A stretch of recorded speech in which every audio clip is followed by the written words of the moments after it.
Ce programme vous est offert par Afriland First Bank.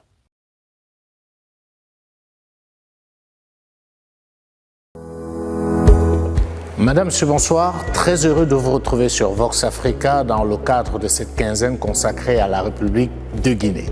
Sa parole est très rare, c'est pour cela que nous mesurons l'exception qu'il nous accorde en acceptant aujourd'hui de nous accorder cette interview exclusive. Il s'agit du docteur Karamo Kaba, c'est le gouverneur de la Banque centrale de la République de Guinée. Monsieur le gouverneur, bonsoir. Bonsoir, monsieur Domje. Je le disais, merci beaucoup d'avoir accepté de nous parler. Je dois me sentir privilégié parce qu'on ne vous voit pas beaucoup en interview, vous parlez très peu. Vous savez, quand on travaille à la Banque centrale, le silence est d'or. Donc il vaut mieux peser ses mots. Mais en tout cas, moi je vous remercie. Et je remercie tous vos nombreux téléspectateurs de nous donner l'intérêt d'expliquer ce qui se passe en Guinée. Et j'espère susciter un intérêt pour la Guinée parce que aujourd'hui en Guinée, quelque chose de grand, quelque chose de très grand est en train de se produire. Et donc ça vaut la peine que tout le monde fasse preuve de pédagogie pour expliquer ce que nous sommes en train de faire. En tout cas, merci beaucoup. Pour la petite histoire, quand j'ai dit aux gens j'allais faire l'interview du gouverneur de la Banque centrale Guinée, tout le monde m'a dit non. Enfin, les gens attendaient de voir pour le croire. Je pense qu'aujourd'hui, les faits sont là. En tout cas, merci. Deuxième chose, peut-être avant d'entrer dans l'interview, félicitations, parce que là, vous nous accueillez dans votre nouveau bâtiment. Il n'est pas encore inauguré, il le sera certainement dans les prochains jours, mais c'est un chef-d'œuvre architectural, autant pour moi. Je tenais à vous féliciter pour ça. Merci de ces félicitations. En fait, il faut être humble là-dedans parce qu'il y a beaucoup de gens qui ont travaillé, beaucoup de petites mains à qui on ne pense pas souvent. Il y a, je pense également tous les architectes qui se sont relayés pour réaliser ce joyau. Mais je veux surtout remercier le président de la République. Sans M. Mamadi Doumbouya, ce bâtiment n'aurait jamais pu avoir... Parce que c'est un vieux projet. Je me rappelle que l'immeuble siège de la Banque centrale, ça fait des années dont on parlait, mais on n'était jamais arrivé à ce niveau. Vous savez, tout à l'heure, vous disiez qu'on parlait peu. Le président, il est encore plus des yeux. Et quand il vous donne une instruction, il faut l'exécuter. Donc, lorsque je suis arrivé, il y a un peu moins de 4 ans, j'ai eu pour instruction de terminer ce bâtiment le plus vite possible. Ce qui est une réalité aujourd'hui. En tout cas, merci pour ça. Entrons dans le vif du sujet. Je vais commencer par quelque chose qui a fait l'actualité il y a quelques jours. C'est le nouvel emprunt obligataire de 1500 milliards de francs guinéens, lancé effectivement par l'État guinéen avec Afriland First Bank comme arrangeur et chef de file. Ce que j'ai envie de comprendre, parce que moi je suis totalement étranger à tout ça, quel est le rôle de la Banque centrale dans ce type d'opération ? Alors, le rôle de la Banque centrale, il est central.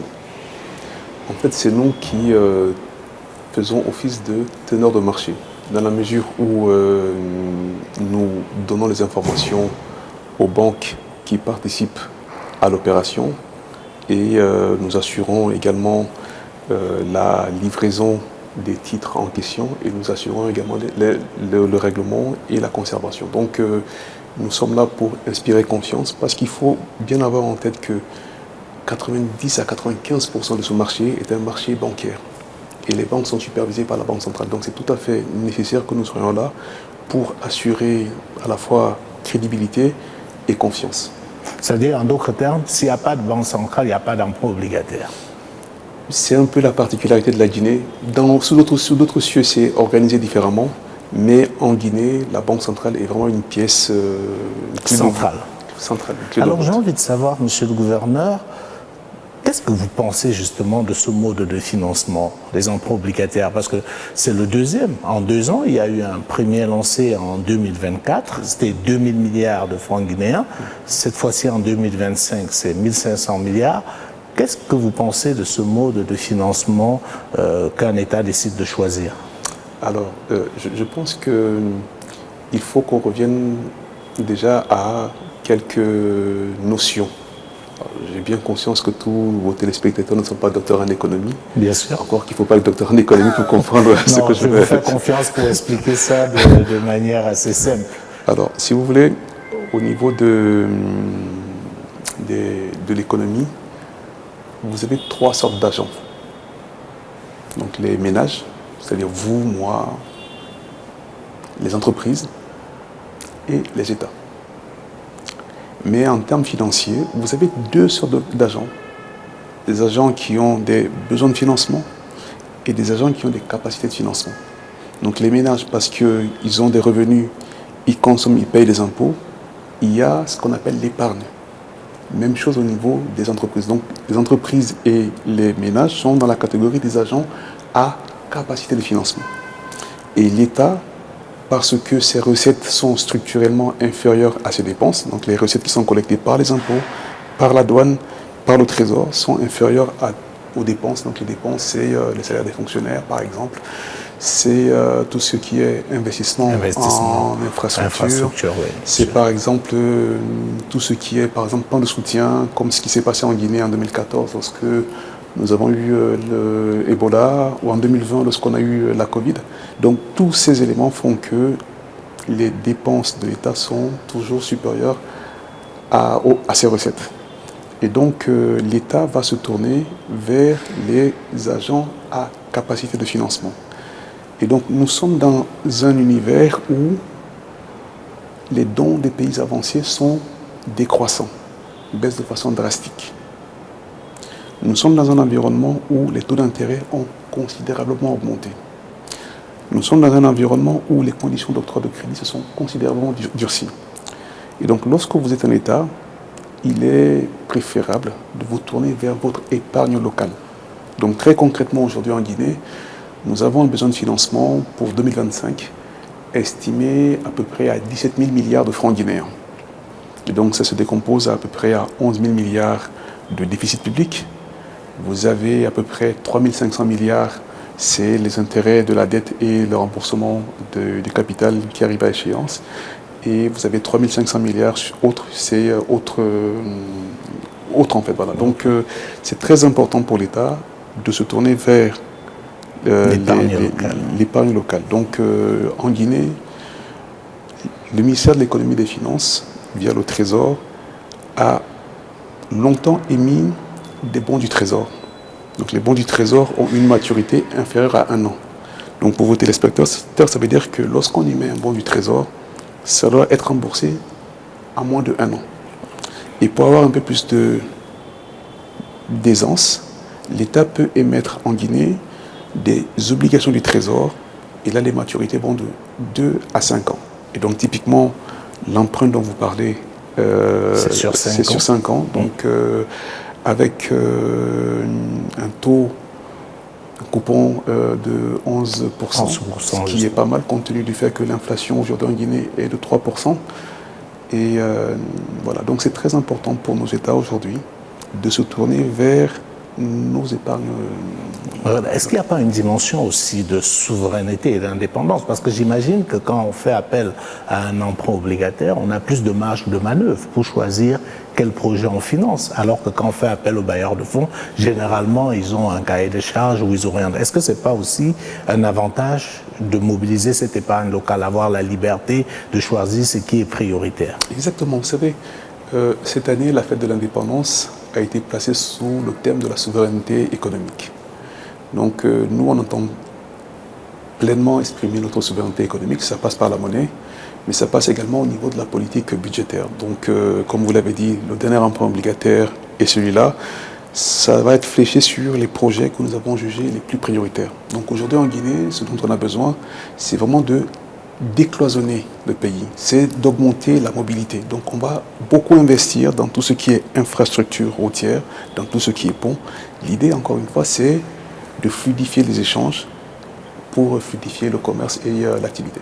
D'accord. Alors je voudrais effectivement qu'on sorte de là, parce que quand on voit ce qui est en train de se passer en Guinée aujourd'hui, j'ai vu que le taux de la dette de la Guinée est encore relativement faible comparé aux voisins. Qu'est-ce qui peut expliquer cela? Pourquoi la Guinée, qui a tellement besoin d'investir, que ce soit dans le domaine des infrastructures routières, de l'énergie et même de l'agriculture, ne s'endette pas plus? En fait, si vous regardez la Guinée, souvent quand on est en Guinée, on a tendance à se plaindre. Et ça me fait souvent penser à cette phrase de Talleyrand qui dit « Quand je me regarde dans une glace, je me plains, mais quand je me compare, je me rassure. » Et c'est exactement ça. Aujourd'hui, effectivement, lorsqu'on se compare par rapport à nos voisins, nous avons un déficit qui est modéré. On avait en LFI un déficit projeté de 3%, on ressort un LFR à 4%. Vous pouvez définir les termes parce que ça commence à faire technique, LFI, LFR. Pensez à nos téléspectateurs oui, et à moi aussi. C'est vrai, ils ne sont pas docteurs, c'est vrai.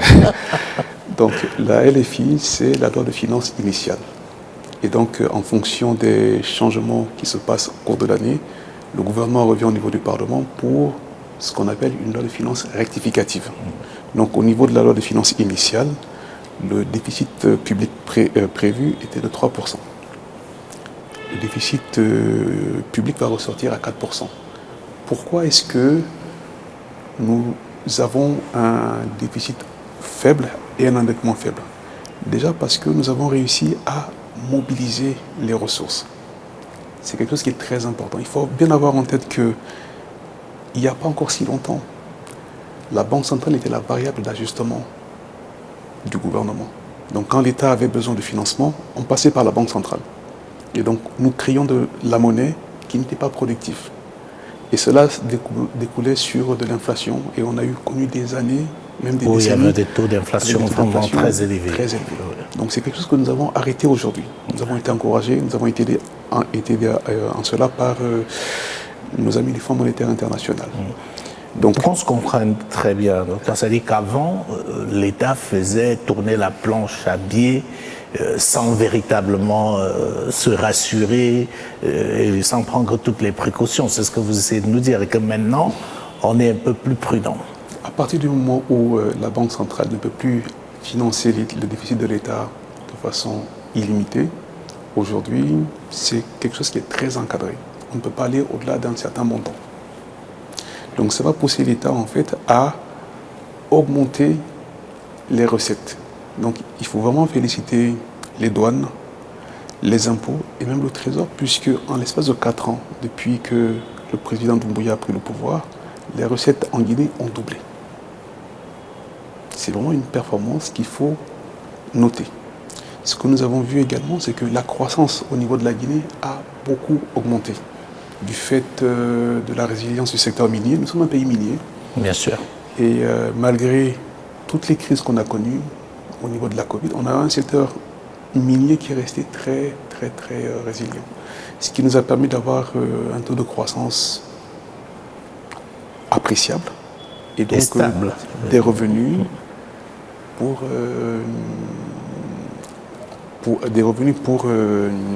faire face à nos priorités. À vos difficultés. Alors j'ai envie maintenant qu'on parle un peu d'un sujet qui, pour moi, était très important. Quand j'ai su que j'allais avoir l'opportunité de vous interviewer, je me suis dit, enfin, je vais peut-être pouvoir avoir des réponses à certaines questions. C'est la question de la souveraineté monétaire. Je vous ai posé cette question tout à l'heure en forme de boutade, parce que pour nous autres, on se dit, un pays qui a sa propre monnaie, qui a sa propre banque centrale, pourquoi on ne fait pas juste tourner la planche à billets pour faire des routes, des écoles, des hôpitaux, tout ce dont on a besoin? Je la pose comme ça, vous me comprenez? Alors c'est une bonne question, mais vous savez, il y a des gens qui ont déjà essayé dans le passé. Ils ont essayé en Allemagne dans les années 30 avec la République de Weimar. Et cela a débouché sur une période d'hyperinflation qui a abouti à l'arrivée des nazis au pouvoir en 1933. Donc ce n'est pas la potion magique. La souveraineté monétaire, ce n'est pas un but en soi. C'est qu'est-ce que vous en faites. Donc nous, au niveau de la Guinée, nous avons plusieurs actions pour exprimer cette politique monétaire. Le premier levier, c'est tout ce qui va concerner justement les taux d'intérêt. Donc depuis la Covid, depuis quelque temps, nous sommes dans un processus de détente monétaire. Donc depuis 2021, les taux d'intérêt en Guinée ont baissé de 275 points de base. Donc concrètement, on était aux alentours de 11-25%. Aujourd'hui, on est à 975%. On a également fait baisser les coefficients des réserves obligatoires. Donc c'est quelque chose, quand vous faites ça, ça vous permet en fait d'insuffler de l'oxygène dans le système. Donc nous avons d'autres opérations d'open market, de quantitative easing comme on appelle dans d'autres pays, donc la planche à billets. Mais ça c'est quelque chose qu'il faut vraiment faire avec précaution parce que ça débouche sur de l'inflation. Et l'inflation c'est quelque chose qu'il y a de pire parce que ça touche tout le monde. C'est l'impôt le plus injuste puisqu'il touche tout le monde de la même façon. Bien sûr. La deuxième façon, c'est tout ce qui va concerner les réserves de change. Et donc là aussi, nous avons beaucoup d'entreprises minières qui exportent. Et donc le président, le général Marie Doumbouya, a instauré en 2022 une instruction de rapatriement de moins 50% des recettes d'exportation. Et donc nous, au niveau de la Banque centrale, on entend faire respecter cette instruction. Et ce sont des choses qui nous permettent en fait de défendre la monnaie et de défendre même le pouvoir d'achat, puisque quand vous regardez l'inflation en Guinée, aujourd'hui on voit qu'on est aux alentours de 3%, on tourne aux alentours de 3%, mais quand vous regardez l'inflation sous-jacente, on est aux alentours de 0,8%. Ça veut dire qu'il n'y a pratiquement pas d'inflation. Ça veut dire quoi? Ça veut dire que la plupart de l'inflation que nous prenons, c'est de l'inflation qui est importée.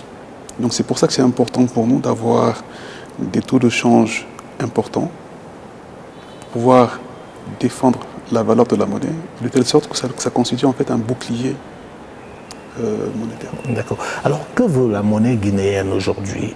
Je vous pose la question comme ça parce que justement, pendant longtemps, on nous a rabâché les oreilles avec le fait que les États africains étaient incapables de gérer leur propre monnaie. Et je me plaisais souvent à me demander, mais la Guinée, comment la Guinée fait? Parce que la Guinée a sa monnaie depuis l'indépendance. Qu'est-ce qui justifie justement cette résilience de cette monnaie guinéenne? Et est-ce que, comme les gens le disent, c'est une monnaie qui n'a pas grande valeur? Vous avez déjà posé la question et j'avais fait exprès de ne pas répondre parce que je ne peux. En fait, si vous voulez, la Guinée a été indépendante en 1958. Et le franc guinéen a été mis en circulation le 1er mars 1960. Donc, lorsque vous avez une monnaie, ça vous donne beaucoup d'avantages. Je vous l'ai répété. Je peux même vous donner encore un autre exemple. Nous avons eu, par exemple, en 2022, une pénurie d'essence en Guinée. En fait, c'était dû à quoi? C'est dû au fait que lorsque vous regardez la plupart des banques en Guinée, elles sont des filiales de groupes étrangers. Or, en février et mars, la Russie attaque l'Ukraine. Vous avez les prix du pétrole qui explosent à la hausse. Vous avez les taux longs qui explosent. Vous avez les spreads qui explosent. Vous avez l'incertitude qui explose. Donc ça veut dire quoi? Ça veut dire que tous nos DG locaux, leur seuil de décision, ils peuvent prendre une décision, ont été dépassés. Donc maintenant, il faut qu'ils se réfèrent à l'étranger, au niveau des maisons mères. Et donc en juillet 2022, on a eu une pénurie parce qu'une banque, une maison mère, ne connaissait pas c'était quoi la SONAP, la Société nationale du pétrole de Guinée, puisqu'elle venait d'être créée. Et donc elle n'avait pas d'historique en fait. Et donc compte tenu de tout ce qui se passait au niveau de l'international, ils ont décidé de ne pas faire la lettre de crédit. Et donc ce qui a débouché sur une pénurie d'essence. Nous avons demandé à d'autres banques d'intervenir, mais comme les lettres de crédit avaient une maturité de 180 jours, près de 6 mois. Ce qui est très court. Ce qui est très long. Ah, ok. Aucune banque en Guinée ne pouvait se permettre cela. Donc la Banque centrale est intervenue et pendant à peu près 8-9 mois, nous sommes intervenus, nous avons crédibilisé la SONAP et petit à petit, on a vu les banques qui sont revenues pour nous demander de sortir du marché et elles ont repris le relais. Ce que vous n'aurez pas pu faire si la Guinée n'avait pas sa propre monnaie. Ça aurait été plus compliqué. Donc c'est pour ça que vous devez vraiment faire attention entre les avantages qui sont manifestes dans le cas de la Guinée, mais aussi des inconvénients qui existent parce que vous êtes plus vulnérable, notamment à ce genre d'attaque. Et juste pour finir, il faut avoir en tête qu'un pays comme le Mali avait quitté la zone CFA ouais. et y est retourné. Retourné après, ouais. Donc, mais il y a un pays comme la Mauritanie qui est parti et n'est pas revenu depuis aussi. C'est vrai, c'est vrai. Moi, je ne vous cache pas, je suis plus enclin à ce que chaque pays ait sa monnaie. Vous l'aurez peut-être compris à travers mes questions, parce que je trouve que c'est un élément clé de la souveraineté de chaque État, même si cela comporte des risques. Comme le dit quelqu'un que j'aime beaucoup, vaut mieux se tromper avec nos propres idées, avec nos propres instruments. Donc, c'est un peu ça le point de vue. C'est une position qui se défend. Il y a des avantages. Vous avez par exemple un pays comme les États-Unis, la plus grande économie du monde. En fait, c'est la même monnaie. Et une de leurs grandes forces, c'est le dollar. Et ce dollar qui permet d'avoir la puissance financière qu'ils ont. Mais vous avez également des contre-exemples. Donc encore une fois, il n'y a pas une vérité. Mais dans le cas de la Guinée, tout se résume dans la qualité de la gestion de la monnaie finalement, parce que vous pouvez avoir votre monnaie et ne pas bien la gérer et on court des risques énormes, ou à contrario, ne pas l'avoir mais gérer. Je pense que peut-être que vous voulez dire que le plus important, c'est pas de disposer de sa monnaie, mais c'est ce qu'on en fait. Exactement. C'est la confiance que vous allez inspirer. Et c'est surtout les relations que vous allez avoir avec l'État. Parce que si vous n'êtes pas indépendant, ça va être un peu plus compliqué. Alors j'ai envie de vous poser une question, ne le prenez pas mal, parce que moi je ne suis pas résident en Guinée. Est-ce qu'il n'y a pas moyen de faire des billets plus importants? Parce que quand je prends de la monnaie guinéenne, je suis obligé de me sentir encombré. Je peux me permettre de croire que j'ai beaucoup d'argent alors que ce n'est pas le cas. Je crois que le billet le plus élevé est à 20 000 francs. Pourquoi on ne fait pas les billets de 50 000? Je suis sûr que ce n'est pas la première fois qu'on vous demande ça. Alors, c'est vrai que c'est une bonne question. Ouais. C'est une question qui revient, enfin c'est un peu l'arlésienne, vous voyez, ça revient à chaque fois. Donc c'est vrai que notre billet le plus élevé est le 20 000 francs guinéens. C'est un billet qui a été introduit le 15 mars 2015. C'est vrai que lorsqu'on fait la photographie de l'économie guinéenne en mars 2015, en fait on s'aperçoit que nous avions un PIB d'à peu près 8 milliards de dollars. Nous avions une population d'à peu près 8 millions d'habitants, à peu près. Sauf que 10 ans après, beaucoup de choses ont changé. Le PIB, on est passé de 8 milliards à quelque chose comme 40 000 milliards ou 36 000 milliards avec le rebasage qu'on a fait récemment. Donc là, c'est x4. Ouais. Au niveau de la population, on est passé de 8 millions à près de 16 millions selon le dernier recensement. Donc effectivement, vous avez raison. Normalement, on aurait dû avoir un billet qui augmente. On aurait dû avoir au moins un billet de 50 000, voire même de 100 000. Vous avez raison. Ouais. C'est vrai que vous avez raison. Mais est-ce que c'est quelque chose sur lequel vous travaillez? Est-ce que c'est en étude? Il faut faire très attention. Vous savez, quand vous parlez de monnaie en Guinée, parce que je pense que c'est la chose qui nous relie le plus. Je ne sais pas s'il y a quelque chose qui est aussi bien partagé par tous les Guinéens que la monnaie. Il y a l'équipe de football, bon, ça dépend quand elle gagne ou pas. Quand elle gagne ou pas, oui, justement, comme dans tous les pays africains voilà. D'ailleurs. Ouais. Mais je n'ai jamais vu quelqu'un qui refuse un billet parce que... Donc c'est vraiment quelque chose qui nous relie et qui nous unit. Donc ça fait l'objet ça doit faire l'objet d'un débat, ça doit faire l'objet d'un consensus. Et s'il y a un consensus, nous sommes prêts, nous sommes disposés à aller vers des coupures plus grandes. C'est quelque chose qui est dans les cartons, mais il faut qu'on fasse encore une fois preuve de pédagogie parce que nous n'avons pas une population qui est très éduquée financièrement. Donc souvent, ce que les gens vous disent, c'est que lorsque vous introduisez des plus grandes dénominations, c'est générateur d'inflation. Même si ce n'est pas vrai, mais c'est ce que les gens y croient. Donc en 2015, lorsqu'on avait introduit le billet de 20 000, je peux vous assurer que les débats ont été très animés. Donc on attend que la présidentielle se passe. Et si nous avons l'approbation du peuple souverain de Guinée, nous sommes tout à fait disposés à aller dans ce sens-là. Alors, monsieur le gouverneur, on sait qu'une monnaie repose principalement aussi sur l'économie, sur la qualité de l'économie. Et vous avez dit tantôt, la Guinée, c'est un pays minier. Mais comme j'aime souvent le rappeler, les mines sont des ressources périssables. Donc, une économie ne peut pas reposer que sur des mines.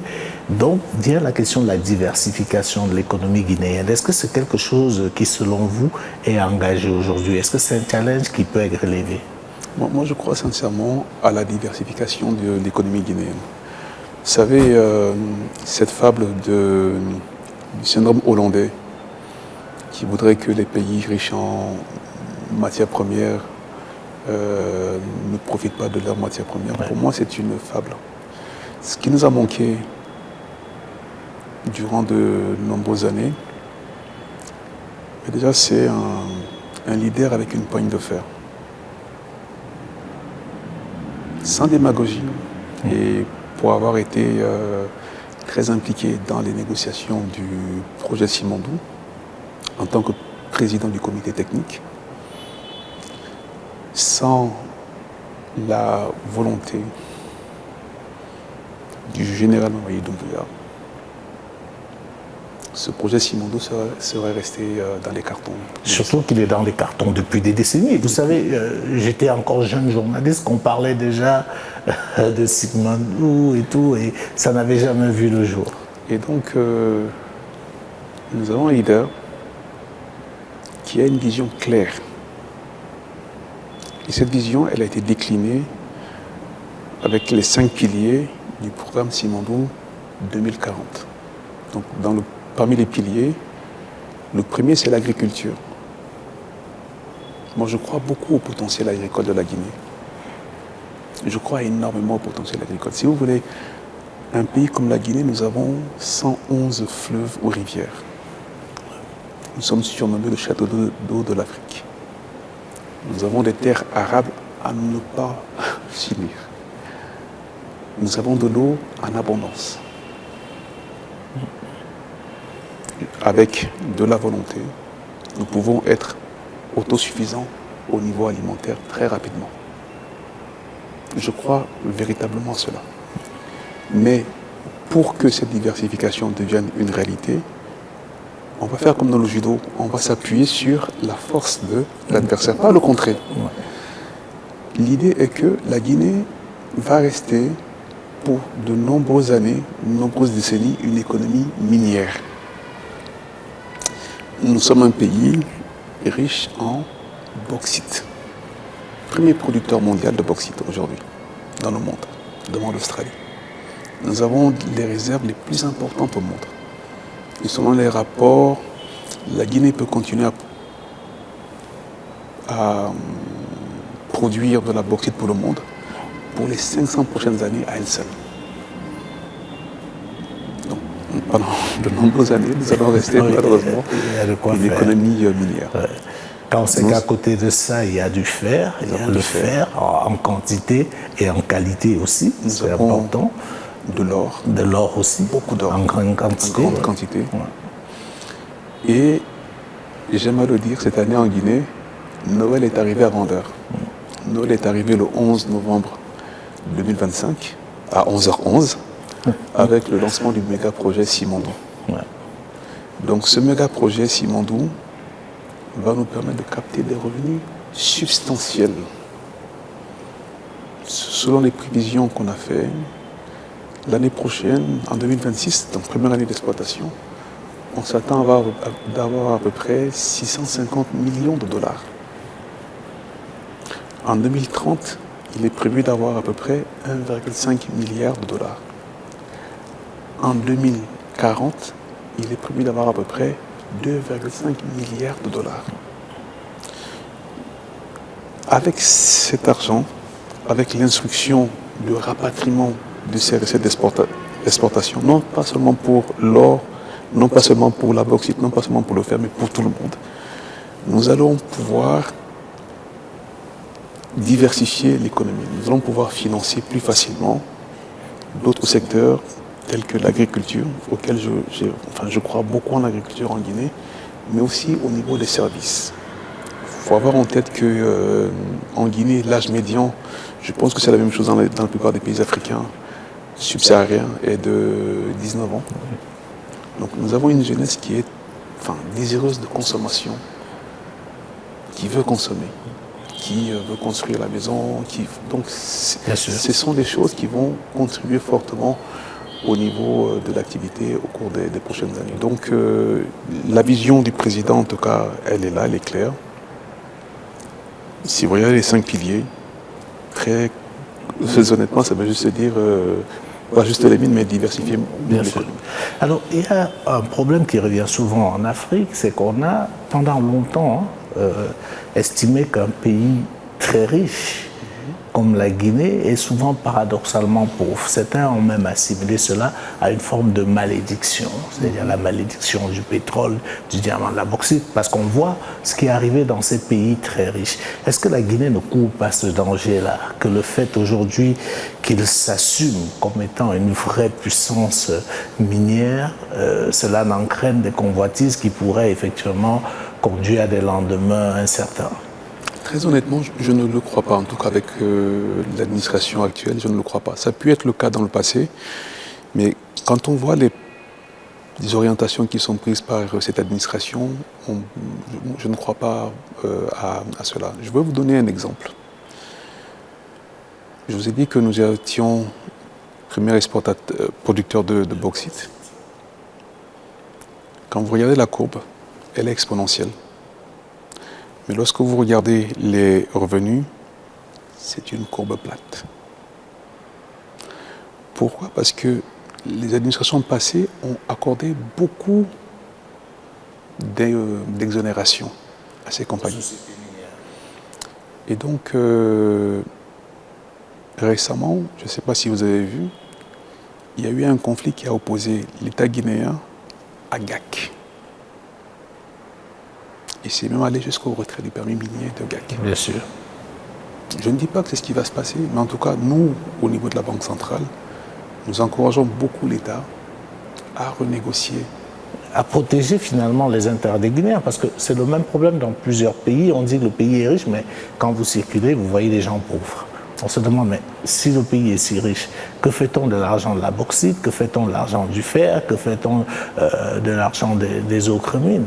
Oui, mais encore une fois, c'est vrai que nous sommes riches, mais je vous l'ai dit, la plupart des grandes compagnies minières qui opèrent dans nos pays, beaucoup ne payent pas l'impôt qu'ils devraient payer. Et souvent même de façon paradoxale, ils payent les impôts de l'autre côté sur du business qu'elles génèrent ici. Qu'ils font sur le continent africain. Voilà. Donc c'est quelque chose qu'on entend mettre fin. Et donc quand vous regardez par exemple dans le projet Simandou, nous avons veillé à ce que l'État, la part de l'État soit conséquente. Donc je crois qu'il y a les piliers 2 de l'OCDE qui ont été acceptés par toutes les parties prenantes, alors que certaines pouvaient refuser puisqu'elles n'étaient pas originaires de pays de l'OCDE. Et regardez vraiment le modèle Simandou. Je pense que c'est ça, ce modèle-là qu'on va maintenant essayer d'appliquer à toutes les autres aventures minières qui vont se passer au niveau du pays. Alors, monsieur le gouverneur, je voulais qu'on reste un peu sur le projet Simandou. C'est un projet qui charrie tellement d'espoir, qui fait rêver, et la part réservée à la Guinée, visiblement, n'est que de 15%. Comment est-ce qu'on peut comprendre cela? Alors, merci beaucoup pour cette question hyper importante. Le projet Simandou, vous avez raison, nourrit beaucoup d'espoir. Mais cela nourrit aussi beaucoup de fantasmes. Et en fait, ce que je voudrais que les Guinéens comprennent, ce que je voudrais que les Africains comprennent, c'est que sur les instructions du président, nous sommes vraiment battus dans ce dossier. Alors, je vous parle en tant que partie prenante. Je ne sais pas si vous le savez, peu de gens le savent, mais j'étais président du comité technique en charge des négociations lors des discussions dans le projet Simandou. Nous nous sommes vraiment battus dans l'intérêt de l'État et du peuple de Guinée.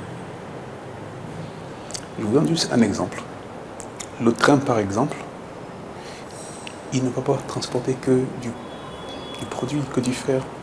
Il va transporter également des Guinéens. Il va transporter également d'autres produits. Alors, pour répondre à votre question sur les 15%, souvent les gens ils mettent en contraste ce qui s'est passé au niveau de la CBG. En disant que la CBG, l'État a 49%. 49%, justement.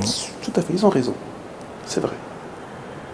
Mais ce qu'ils doivent bien comprendre, c'est que lorsque la CBG a été mise en place, les 49% de l'État correspondent à la part de la dette que l'État a contractée. Dans le projet Simandou, c'est totalement différent. L'État n'a pas mis un franc au capital. Il n'y a pas eu d'endettement de l'État.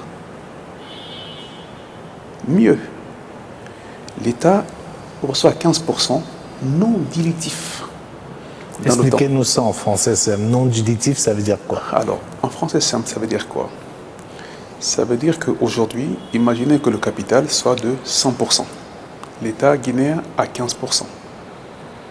Demain, il y a des augmentations de capital. On va par exemple passer à 200%. La part de l'État sera 15% de 200%. On ne va jamais descendre en dessous de 15%. C'est vraiment important que les gens aient ça à l'esprit. Le deuxième point, c'est que ces 15%, en fait, nous donnent de facto le contrôle, puisque aucune décision stratégique ne sera prise sans l'État guinéen, sans l'avis de l'État guinéen. C'est ce qu'on appelle en finance des golden shares, des actions dorées. C'est très important d'avoir cela à l'esprit. Donc, on se comprend bien, l'État guinéen a eu 15% de ce projet sans avoir injecté le moindre radis. En numéraire, zéro. Mais ce que nous avons fait, les terres, bien sûr, les exonérations fiscales, douanières que nous avons accordées. Et donc, ça, mais rien du tout en numéraire. Et pas d'endettement.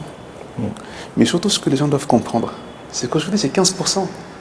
Mais dans 35 ans, tout ça redevient propriété exclusive de l'État guinéen à 100%. Expliquez ça très bien, j'aimerais recomprendre. Ça veut dire que dans 35 ans, Simandou revient à l'État guinéen à 100%. Tout sera remboursé. Tout sera dans le portefeuille de l'État guinéen à 100%. Donc je pense que c'est quelque chose d'important qu'il fallait préciser parce que vu comme ça, on s'est dit 15%, c'est pas assez pour ce que cela représente, mais quand vous expliquez, on semble mieux comprendre. Mais encore une fois, il faut faire...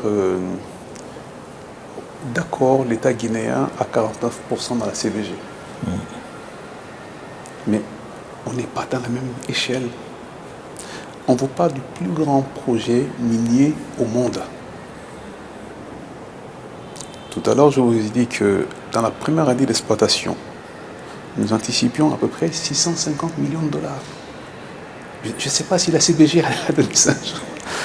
Donc ça veut dire qu'en moins de 10 ans d'exploitation au niveau du Simandou, ben ça va rapporter autant que les 65 ans de CBG. Donc, honnêtement, c'est un faux débat.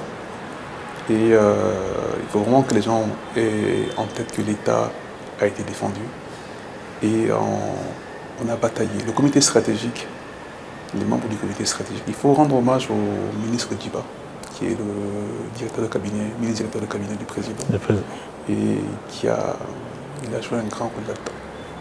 Vraiment, le président aussi, il faut vraiment le remercier par rapport à cela. Donc, non, l'État guinéen a vraiment été défendu. Ça, je peux en témoigner parce que j'étais insider, acteur. Donc, on ne m'a pas raconté, j'ai vécu. Alors, il y a un autre enjeu. C'est bien beau d'être un pays minier de produits de vendre la bauxite, mais comme on sait, il y a le défi de la transformation locale. Parce que vendre de la bauxite, c'est bien beau, vendre du gaz, vendre du fer, c'est bien beau, mais en termes de plus-value, on perd énormément au change. Est-ce que le pari de la transformation locale est quelque chose qui a été envisagé? En fait, c'est dans les piliers du Simandou. Ce sont des choses qui sont envisagées. Donc aujourd'hui en Guinée, nous avons un problème au niveau de l'énergie. Et il y a des accords qui sont en vue pour justement que cette faiblesse ne soit plus une faiblesse. C'est vrai que lorsque vous regardez une tonne de bauxite, c'est quoi? C'est $25. Ça vaut rien. Mais lorsque vous, avec un peu d'énergie, vous passez à l'alumine, là on est sur du $300 la tonne. Et si vous arrivez à l'aluminium, Si on arrive à l'aluminium, c'est il y a le 3 000 jackpot. milliards. Voilà. Voilà. Donc l'idée, c'est vraiment ça la vision du président. Donc dans le projet Simandou, donc c'était un projet intégré. Il y a le port, il y a les rails, il y a la mine et il y a l'aciérie. Il est prévu une aciérie. Le président a également demandé à ce que toutes les entreprises minières aient au moins une raffinerie dans le pays. Nous avons récemment, enfin bientôt nous allons inaugurer une raffinerie d'or. Donc ce que nous voulons aujourd'hui en Guinée, c'est transformer localement. Le contenu local est quelque chose de très important dans le Simandou. Je crois qu'on l'a estimé, enfin on veut atteindre à peu près 30% du Simandou doit être fait par des Guinéens en termes de contenu local. Donc c'est vraiment quelque chose qui est encouragé, qui est voulu et qui est exigé par le chef de l'État. Alors on va sortir avec un dernier point, c'est celui justement de l'attractivité de la Guinée. Comme vous le savez, les défis sont énormes, il faut de l'argent, l'épargne locale mobilisée, c'est pas suffisant, c'est déjà ça.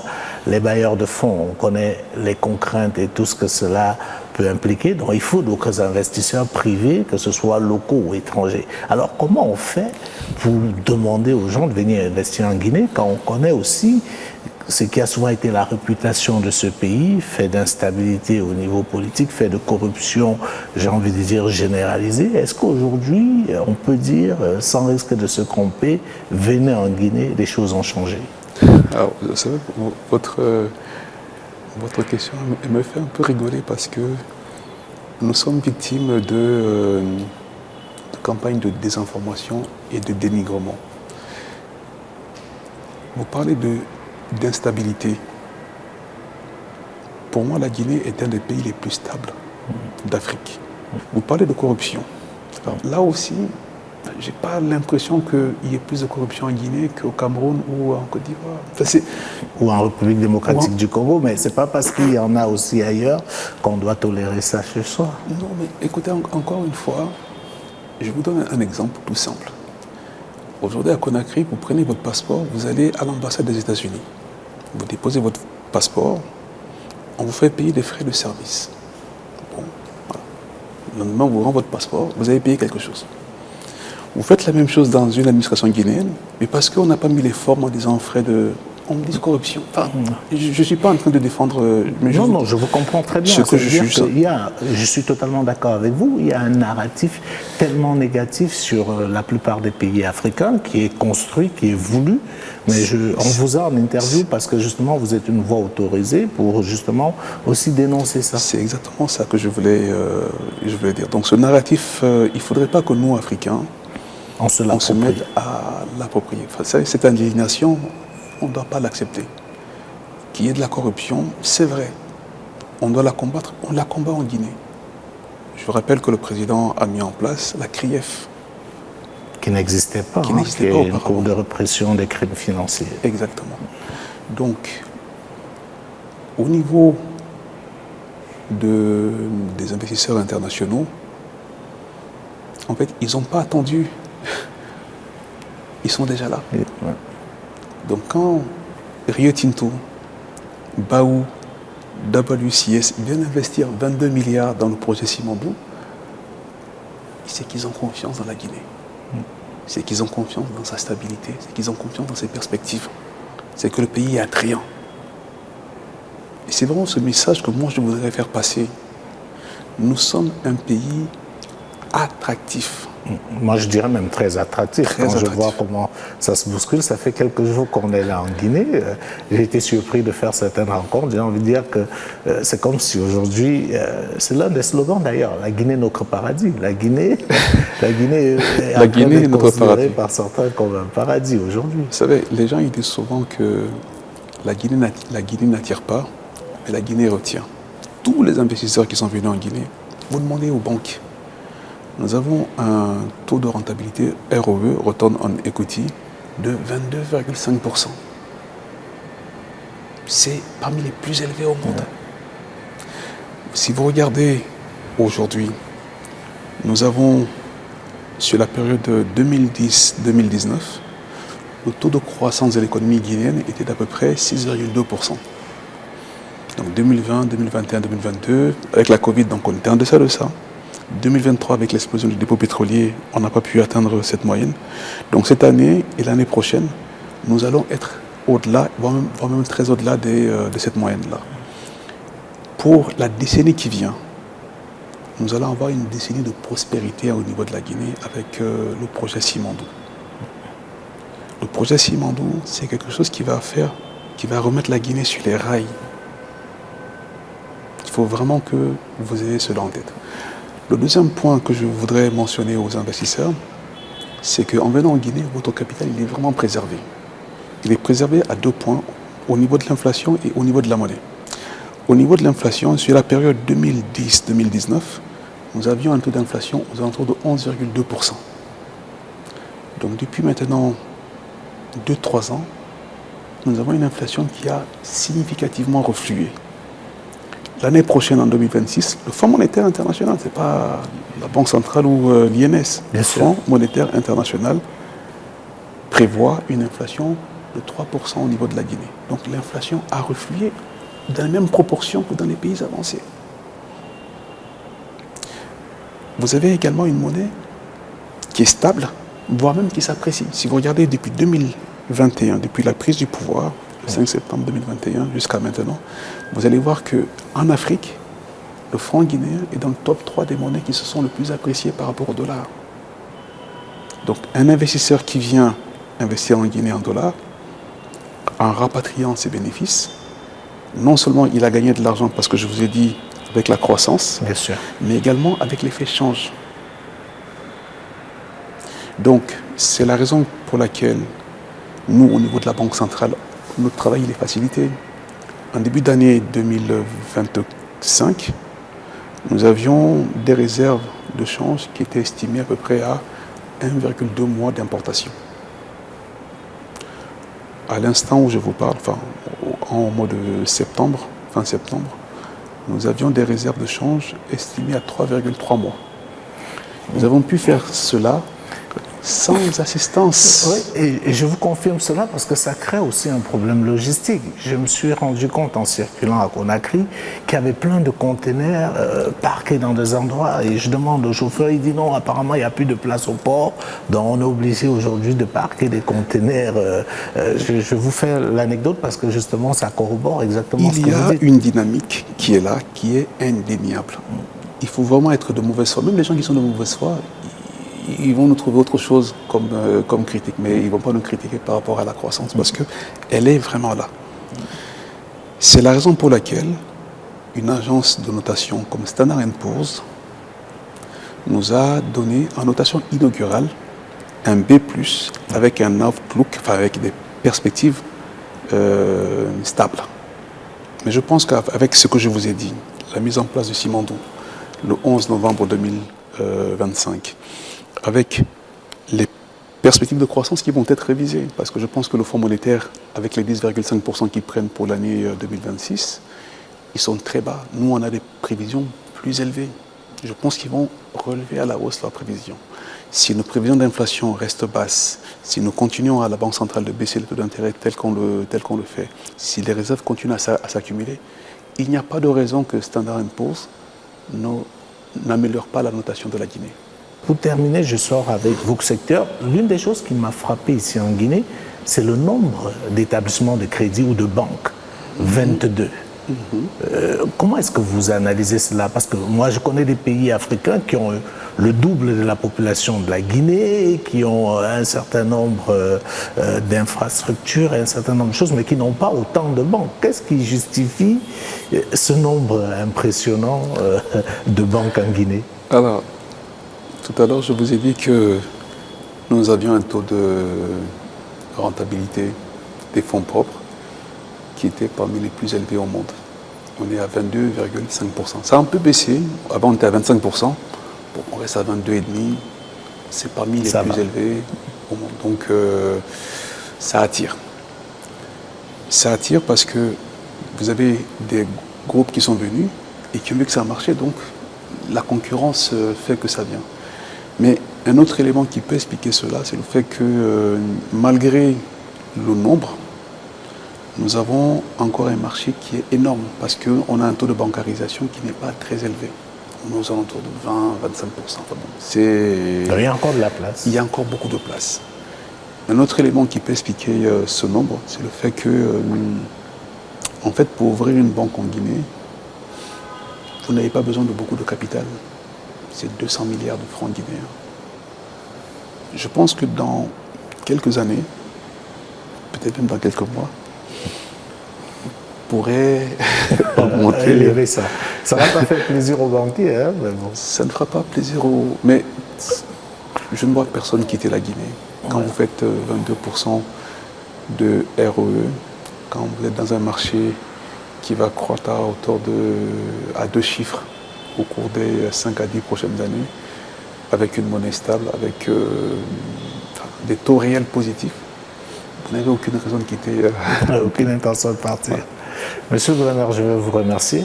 C'est Bien, moi qui merci vous beaucoup parce que c'est rare. Vous avez accepté d'échanger avec nous en toute franchise, j'ai envie de dire à bâton rompu, donc merci pour cela. Je vais vous laisser la parole pour un mot de fin. Vous qui parlez si rarement, en ce moment clé, qu'est-ce que vous avez envie de dire déjà à vos compatriotes guinéens qui nous regardent et aux autres Africains qui nous suivent? Alors, déjà, je voudrais remercier vos téléspectateurs, nombreux téléspectateurs de nous avoir regardés. Ce que je voudrais dire aux Guinéens, c'est d'aller voter. Il n'y a pas plus beau que le vote. Quand vous avez la possibilité d'exprimer le 28 décembre prochain, allez voter. Il y a 9 candidats. Chacun fera son choix. Moi, je suis banquier central, je ne peux pas donner mon pronostic, mais j'encourage vraiment les Guinéens à aller voter dans les mêmes proportions que lors du référendum. Vous avez vu que le référendum s'est très bien passé, donc les gens se sont mobilisés fortement. Allez voter. La deuxième chose, et je veux m'exprimer aux personnes qui vont participer à cette épargne populaire, c'est une phrase du président Kennedy. Vous savez, c'était le 20 janvier 1961, lors de son investiture. Alors, il est 2 Américains. Ne demandez pas qu'est-ce que l'État peut faire pour vous, mais qu'est-ce que vous pouvez faire pour l'État. Donc, les titres qui ont été émis par le ministère de l'Économie et des Finances, en fait, c'est une possibilité pour les Guinéens, où qu'ils soient dans le monde, de pouvoir participer au développement de leur pays. Ces titres offrent attractivité et rendement. C'est garanti par l'État. 11,5% de rendement annuel sur 5 ans. Garanti par l'État. Avec une inflation à 3%. Ce sont des titres qui assez abordables. On a un nominal qui est aux alentours de 5 millions de francs guinéens. Ça correspond à un iPhone ou à un Samsung. Même pas.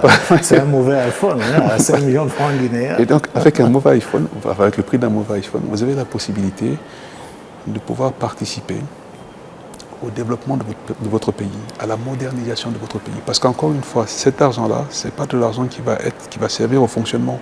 Ce sont des investissements au niveau de la modernisation du pays en infrastructure. La santé, dans le secteur de la santé, dans le secteur effectivement de l'énergie et aussi de l'agriculture. Exactement. Et donc, c'est aussi la possibilité pour nos compatriotes de la diaspora de pouvoir participer eux aussi à cet élan qui est en train de se produire au niveau de la Guinée.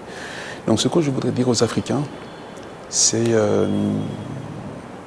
vraiment de se libérer de tout ce narratif négatif qui voudrait que tout ce qu'il y a en Afrique soit mauvais. Il y a des choses bien qui se passent en Afrique. Regardez un pays comme la Guinée, en moins de 4 ans, je vous ai dit encore une fois, nous avons réussi à doubler les recettes. Les fonctionnaires ont été augmentés. On a fait beaucoup au niveau du social. Nous avons fait beaucoup au niveau des routes. On a beaucoup fait au niveau de la modernisation du pays. Donc c'est quelque chose qui est possible avec de la vision et avec un leader fort. Moi, j'ai apprécié l'échangeur de Bambeto. Ça change, hein? Par exemple. Moi qui suis venu en Guinée il y a quelques années, j'ai envie de dire que ça change. Et donc, voilà. Donc, croyez en vous, croyez en vos pays, croyez en votre continent. Et il n'y a pas de raison que ça ne marche pas. Il n'y a pas de raison que cette malédiction du syndrome hollandais, enfin, moi, je n'y crois pas. Donc, c'est une construction. Je pense sincèrement que l'avenir est en Afrique. Et il serait temps que tout le monde a compris. De dire le présent, pas seulement l'avenir. Le présent est en Afrique. Le présent est en Afrique. Ouais. Mais vous savez, sur les marchés financiers, ce n'est pas le présent qui compte, c'est les anticipations de ce qui va venir. Donc, je suis toujours dans l'anticipation. Ouais. Donc, l'avenir est en Afrique. La plupart des grands investisseurs internationaux, ils l'ont compris. C'est pour ça qu'ils commencent à se positionner dans nos pays. Et il serait temps que les Africains le comprennent. Merci beaucoup. C'est moi qui vous remercie. Madame, Monsieur, merci à vous de nous avoir suivis. Nous étions accompagnés du gouverneur de la Banque centrale de la République de Guinée. Avec lui, nous avons pu évoquer un certain nombre de sujets. Nous prenons rendez-vous avec vous très prochainement avec un nouvel invité. D'ici là, portez-vous bien. Bonsoir à tous.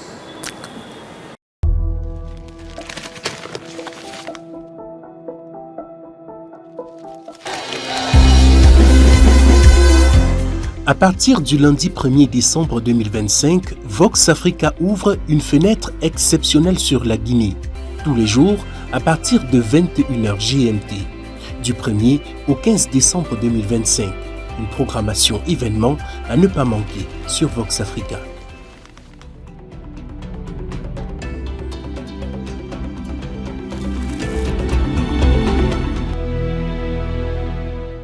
C'est dans une atmosphère d'enthousiasme et d'engagement que s'est ouverte à Conakry la deuxième journée du Transform Africa Summit 2025, placée sous le thème « L'intelligence artificielle pour l'Afrique, innover localement et impacter globalement ».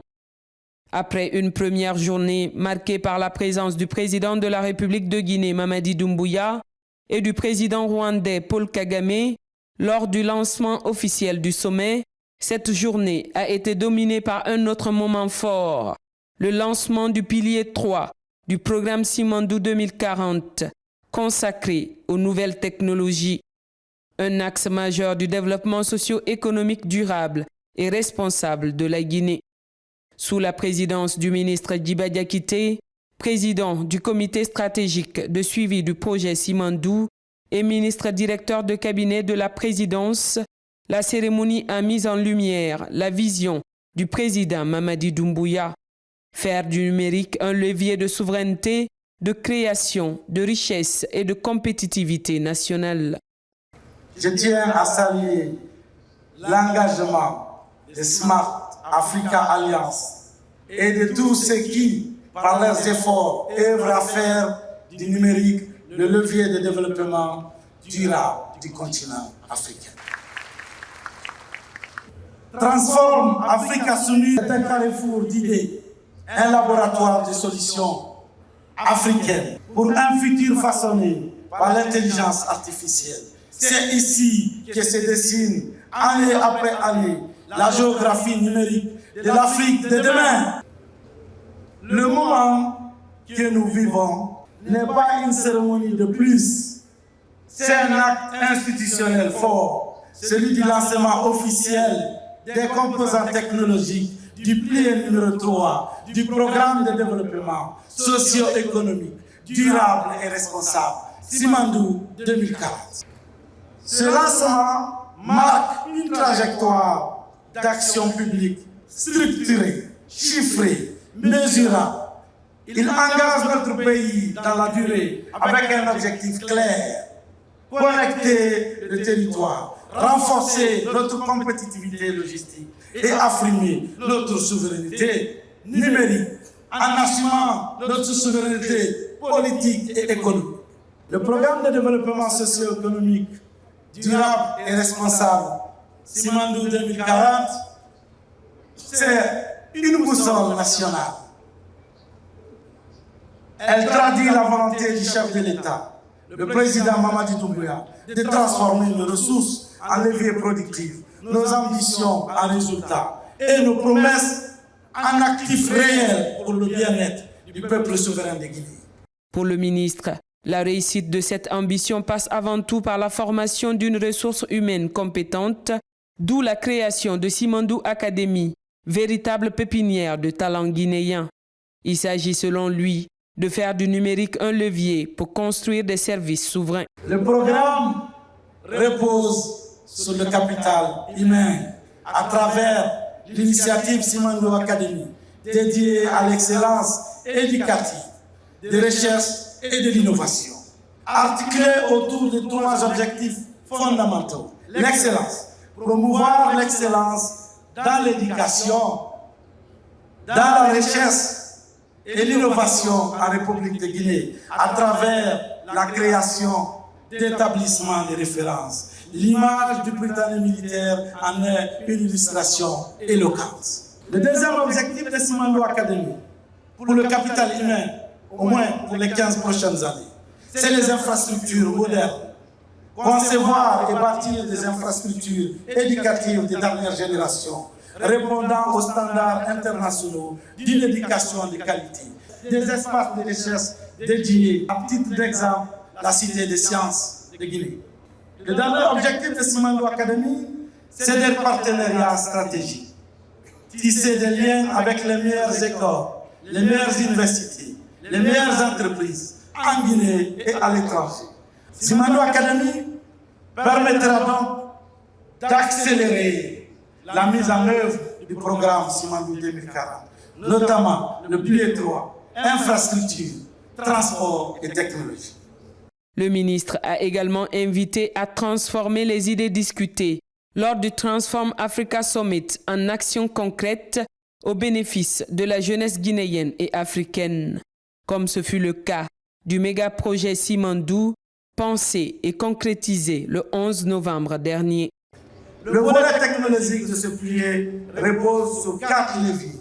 Un cadre réglementaire moderne, une infrastructure résiliente, des services numériques souverains et des usages inclusifs. Tout cela converge vers un même objectif, faire du numérique un levier de transformation de la gouvernance. Plusieurs réalisations concrétisent déjà cette vision, telles que le projet Télémo, né d'une coopération exemplaire sud-sud entre la République serbe du Rwanda et la République de Guinée. Télémo est une révolution administrative, un outil de transparence publique, créé et pensé par les Africains. Ce que nous décidons ici, nous devons désormais l'exécuter, le suivre, le livrer avec la rigueur, méthode et fierté, tel que nous avons fait avec le projet Simandou. Nous l'avons planifié il y a 2 ans, après l'accord de Shanghai, de livrer Simandou le 11 novembre à 11h11. Nous l'avons fait grâce au leadership du président Mamadi Doumbouya. Les différentes interventions ont mis en avant les retombées économiques et sociales attendues, création d'emplois, développement des compétences et génération de richesses. Le numérique représente aujourd'hui près de 15% du PIB mondial et devient plus que jamais un pilier essentiel du développement durable. Le pilier que nous lançons aujourd'hui s'inscrit au cœur même de la transformation majeure portée par le président de la République, son Excellence Mamadi Doumbouya. À travers le programme de développement socio-économique, durable et responsable Simandou 2040, il engage notre pays sur la voie d'une Guinée qui s'industrialise, qui innove et qui se dote d'infrastructures modernes, souveraines et stratégiques. Sous le leadership du président du comité stratégique de Simandou, le ministre directeur de cabinet de la présidence de la République, M. Dibal Diakité, cette ambition se traduit aujourd'hui en actions concrètes, en réformes structurantes et en programmes dont la mise en œuvre mobilise l'ensemble du gouvernement guinéen. Dans ce cadre, et pour revenir à cette question, le numérique occupe une place tout à fait centrale dans l'industrialisation de notre pays. Il constitue d'ailleurs l'un des leviers essentiels du pilier 3 du programme Simandou 2040, dédié aux infrastructures, au transport et à la technologie. Ce pilier vise à bâtir un socle technologique robuste, capable de soutenir notre industrialisation, d'améliorer la compétitivité de nos entreprises et de renforcer la souveraineté de l'État à travers la montée en puissance d'un capital humain compétent et compétitif. Un panel de haut niveau a suivi sur le thème « La place du numérique dans le programme Simandou 2040 ». Il a réuni la ministre des Postes, des Télécommunications et de l'Économie numérique Rose Paula Prissemou, organisatrice de l'événement, la ministre de l'Environnement et du Développement durable Diamy Diallo, la conseillère économique du cabinet du chef de l'État Maïmouna Diakabi, ainsi que des représentants de KPMG Afrique et de la Banque Shelter. Chaque panéliste, selon son domaine, a souligné le sérieux et la cohérence du programme Simandou 2040, un modèle de planification intégrée alliant performance économique et durabilité environnementale.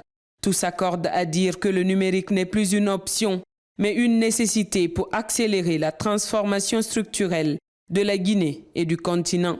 Aujourd'hui, lorsque nous disons que le moteur de développement est le numérique, il faut aller plus loin, il faut se dire en quoi cela consiste, qu'est-ce que nous faisons réellement. Nous nous assurons en tant que ministère que le cadre légal et institutionnel soit suffisamment prêt pour accueillir cette volonté. On se dit qu'on veut le développement, mais quelle est notre stratégie? Est-ce qu'il y a un plan? Aujourd'hui, nous avons un cadre stratégique de développement de digitalisation des services publics. Nous avons des schémas directeurs qui incarnent à la fois la vision de développement des infrastructures du numérique que nous avons, mais aussi la vision de développement de tout ce qui est software, des services, que ce soit dans le e-commerce, que ce soit dans le secteur de l'économie numérique, de la fintech, des blockchains. Quelle est notre stratégie, quelle est notre vision? Tout cela est défini et pour moi, c'est d'abord la base de constituer un plan stratégique. Aujourd'hui, ce plan stratégique est défini grâce, bien entendu, à des orientations claires qui sont posées dans le programme Simandou, qui se dit quelle sera l'accélération que vous allez porter dans chacun des secteurs. Là, je prends un exemple. Au niveau de l'agriculture, on se dit oui, nous voulons une autosuffisance alimentaire à l'horizon 2040, mais comment aujourd'hui le numérique peut être un accélérateur de productivité? Le programme Simandou 2040 a été qualifié de durable et responsable. Ce ne sont pas deux mots vains. La question de la protection de l'environnement et à l'instar d'autres axes tels que la modernisation de notre administration publique et la lutte contre la corruption est un axe transversal du programme Simandou 2040. La question de la conformité environnementale des projets sera suivie de près à travers le ministère de l'Environnement et du Développement durable. Il faut également noter que nous comptons réaliser une évaluation environnementale et sociale stratégique des piliers, de chacun des 5 piliers, y compris le pilier 3 que nous lançons aujourd'hui. Cet outil permet d'intégrer les enjeux environnementaux et sociaux dans le programme de développement. Des projets spécifiquement liés à l'environnement, dont l'extension des aires protégées à près de 28% du territoire national. Et pour assurer un financement durable de la biodiversité en Guinée, nous comptons également mettre en place un fonds de conservation de la biodiversité pour permettre ce financement durable. Je vais élaborer 3 facteurs clés de succès qui permettent à l'ensemble des pays qu'on a déjà accompagnés de réussir ce domaine. Le premier, c'est effectivement le cadre réglementaire et surtout un appui très fort pour définir les règles du jeu. On dit par exemple qu'on construit 3000 km d'autoroute. Le fait juste de dire que quand on construit l'autoroute, on prévoit de faire passer la fibre qui permet d'accélérer et de donner à toute la population le haut débit, c'est une règle, mais ça change la vie de beaucoup de gens. Le deuxième point, facteur clé de succès, c'est le nœud de la guerre, c'est les financements massifs. Et le financement massif, effectivement, la Guinée a pris les devants pour mettre en place un fonds souverain. Mais il faut aussi rappeler que le secteur privé est invité à jouer un rôle clé parce que l'État ne peut pas financer tout et ne doit pas financer tout. Et le troisième levier sur lequel je vais insister, c'est la rapidité d'exécution. D'accord ? Parce que monsieur le ministre, directeur du cabinet, le rappelle tout le temps, élaborer un programme, c'est 5%, 95%, c'est l'exécution. D'où la Guinée, là aussi, s'est dotée d'un outil, qui est la Delivery Unit, et c'est fondamental que l'ensemble des acteurs comprennent que chaque jour, c'est un jour important pour gagner la bataille de ce que j'appelle la bataille économique. Et si on regarde l'exemple des pays qui ont réussi à prendre un plan de développement et à le transformer en une richesse et en un développement réel, on peut citer des exemples, Malaisie, Singapour et j'en passe, et même en Afrique, on en a plusieurs. Ce qu'ils ont en commun, c'est 4 choses fondamentales. La première, c'est un leadership fort et constant.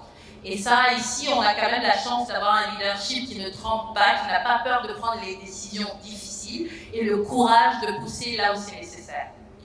La deuxième chose, c'est avoir une vision et un plan clair et précis pour orienter l'action publique, mais aussi l'action privée. C'est-à-dire qu'ici, nous ne cherchons pas juste à amener l'administration dans une même direction, mais aussi à amener le secteur privé et la population elle-même vers une même direction pour avoir cet effet accélérateur.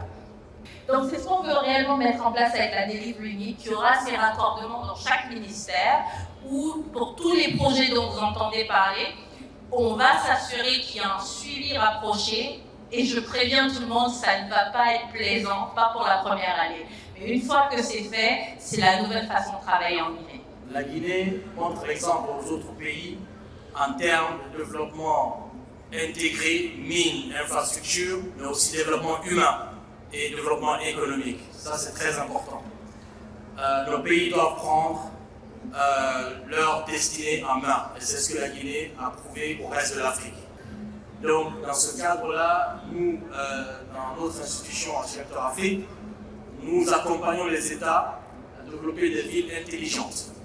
Donc, l'importance de la digitalisation, de l'économie numérique dans le développement des villes est extrêmement important. Il faudrait que nous parlions de ce qu'on appelle en anglais leapfrogging. Donc, c'est vraiment le saut de mouton pour pousser le développement de façon accélérée et beaucoup plus rapide. Le moment fort de cette journée a été le lancement officiel de la plateforme Télémo, qui signifie confiance en langue pélé. Ce système intégré de gestion des marchés publics, fruit de la collaboration sud-sud entre la Guinée et le Rwanda, vise à garantir transparence, équité et traçabilité dans la passation des marchés, tout en valorisant les valeurs culturelles guinéennes, une exigence du président Mamadi Doumbouya. 5, 4, 3, 2, 1.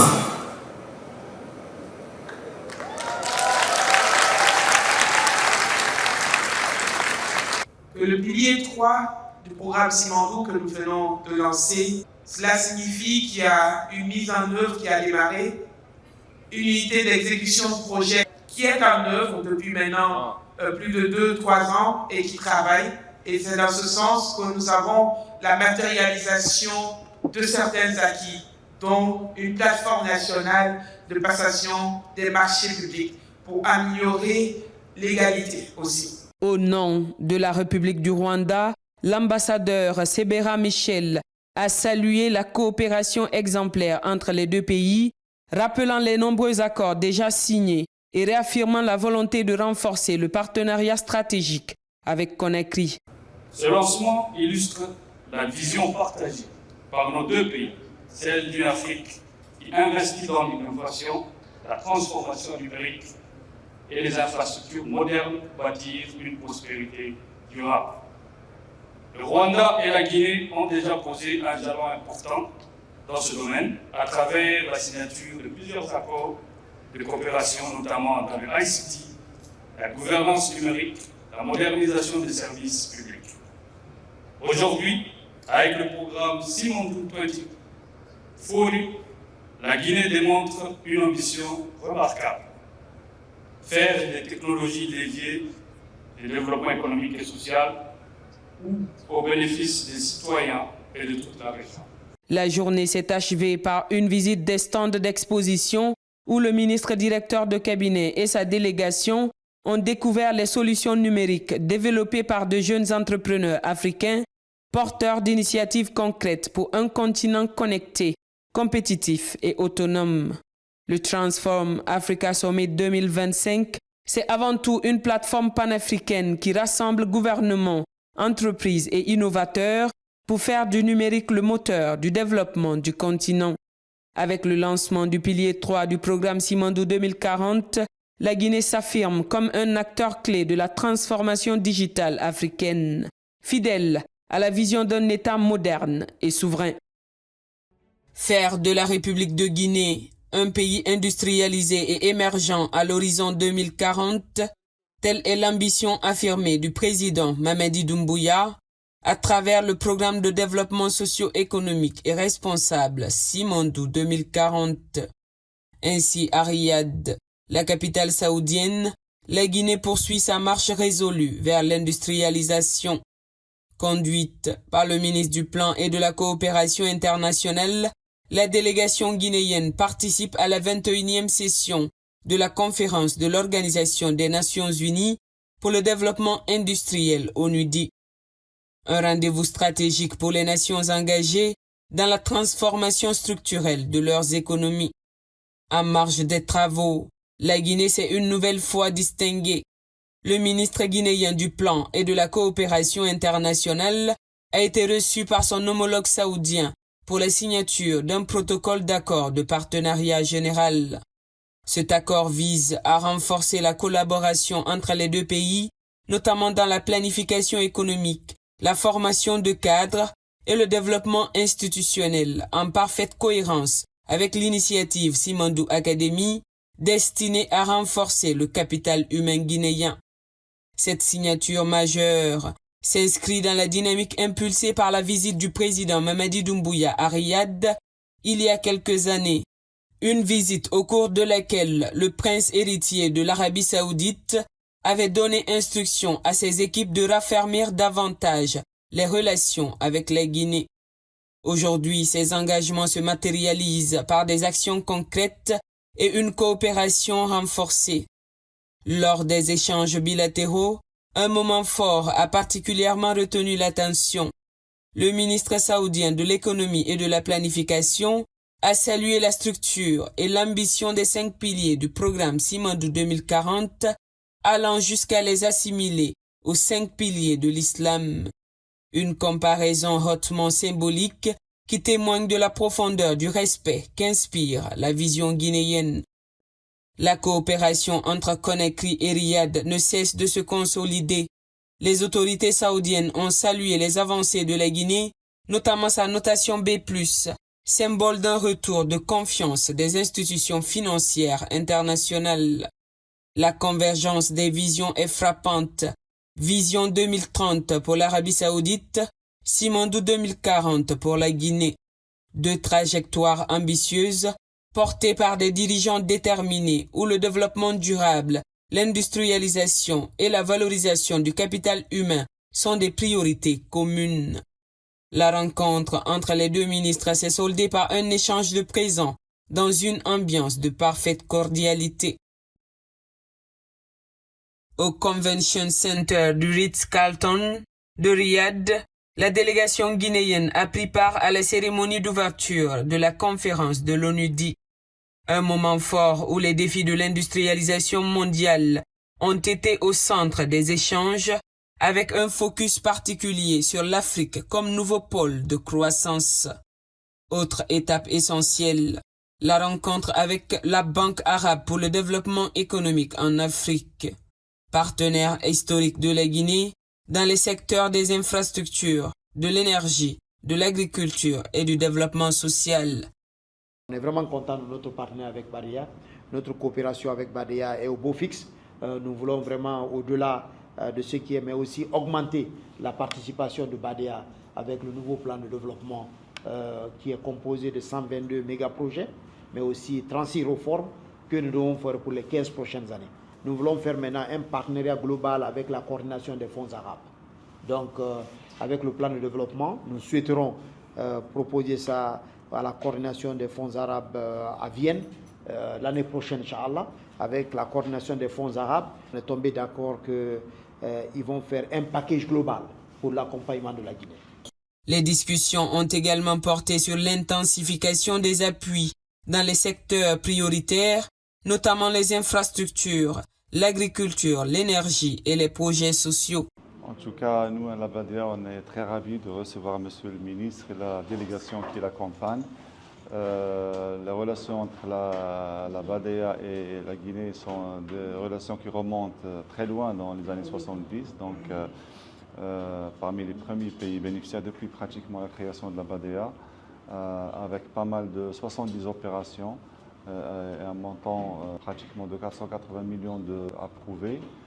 Les relations sont au beau fixe. Je pense que les équipes travaillent de manière acharnée pour essayer d'exécuter, de réaliser les projets. Il y a de nouvelles demandes, des besoins qui sont en train d'être examinés par les équipes et donc nous espérons pouvoir rapidement les adresser et les présenter au conseil d'administration de la banque, bien sûr tenant compte des priorités de la BADEA. En tout cas, la BADEA est très disposée à accompagner la République de Guinée dans la réalisation de ces projets de développement, de ces réformes qui certainement vont avoir un impact très positif sur l'économie du pays et sur la population locale. La délégation a ensuite été reçue au siège du Fonds saoudien pour le développement. Le ministre a officiellement annoncé que le document complet du programme Simandou 2040 était fin prêt. Il a rappelé les nombreux projets déjà engagés et les perspectives d'expansion dans d'autres secteurs stratégiques. Les responsables saoudiens ont salué les progrès rapides et la stabilité retrouvée de la Guinée. Aujourd'hui, avec le président du Fonds saoudien, on va parler de l'hôpital mère et enfant de Poya, qui est l'une des priorités essentielles de la vision du chef de l'État dans le cadre du programme Simandou 2040. Donc, ils ont rassuré déjà que les papiers ont été reçus. Donc, le consultant doit être recruté les jours à venir pour préparer le dossier d'appel d'offres et commencer les travaux de cette construction de l'hôpital mère et enfant de 113 millions de dollars. Au-delà de ça aussi, le Fonds saoudien s'est engagé pour faire le cofinancement avec la BADEA pour le PEDRI 2. PEDRI 2, donc ils vont nous revenir très rapidement pour concrétiser ce programme intégré de l'agriculture. Mais au-delà de ça aussi, le Fonds saoudien accompagne la Guinée dans le cadre de l'adduction de l'eau potable, dans le cadre du 5e projet du projet saoudien qui est déjà en phase en République de Guinée. Donc il nous a transmis ses salutations les plus chaleureuses à notre leader, son Excellence le président Mamadi Doumbouya, que lui-même il a rencontré en Guinée lors de son passage à Conakry. Un dîner gala offert par le ministre saoudien des Industries a réuni les participants de la conférence. Un moment propice pour le ministre guinéen qui a mis l'occasion à profit pour échanger avec de grands investisseurs et renforcer le plaidoyer pour une Guinée moderne, attractive et ouverte aux partenariats. Riyad aurait été une étape cruciale. Entre signature d'accords, rencontres de haut niveau et reconnaissance internationale, la Guinée confirme son retour triomphant sur la scène mondiale. Ainsi, le pays s'impose progressivement comme un acteur majeur de transformation industrielle. Une dynamique portée par la vision et la détermination du président Mamadi Doumbouya qui inscrit résolument la Guinée sur la voie de l'émergence.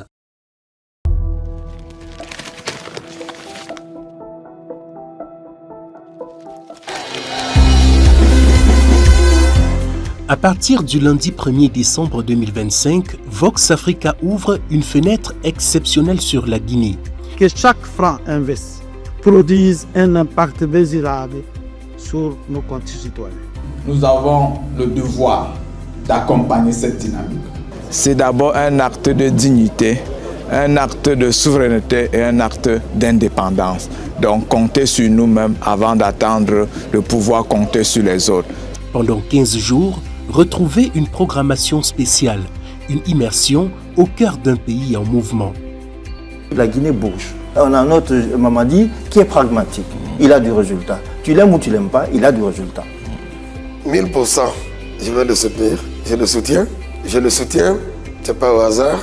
Juste quelques ordres de grandeur, 1200 km de route, c'est fait.